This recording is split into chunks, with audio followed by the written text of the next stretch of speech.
Le plateau de l'émission Quel jeu sur France 3 a été le théâtre d'un échange poignant et intense ce vendredi 6 septembre lorsque Marie Patouillet, icône de la cause LGBTQI+, a pris la parole pour dénoncer les discriminations persistantes dans le sport de haut niveau. La championne française de cyclisme, récemment médaillée d'or au championnat du monde, a partagé son expérience personnelle et ses combats face aux préjugés encore trop présents. Marie Patouillet a d'abord évoqué son acte de résistance, arborant les couleurs du drapeau LGBT lors des compétitions mondiales, un geste interdit pendant les Jeux olympiques en raison de réglementations strictes. Après ma victoire en poursuite individuelle, 3000 mètres, C5, j'ai embrassé ma femme, Soraya.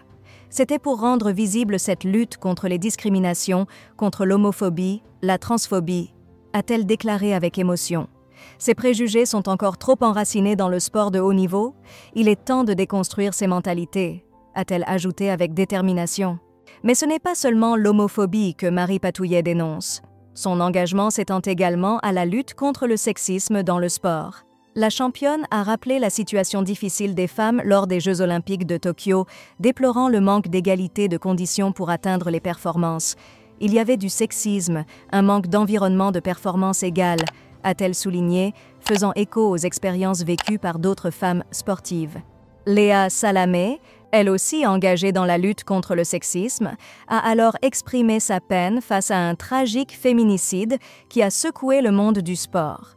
En direct, elle a rendu hommage à Rebecca Cheptegei, une athlète ougandaise brûlée vive par son ex-compagnon sous les yeux de ses enfants.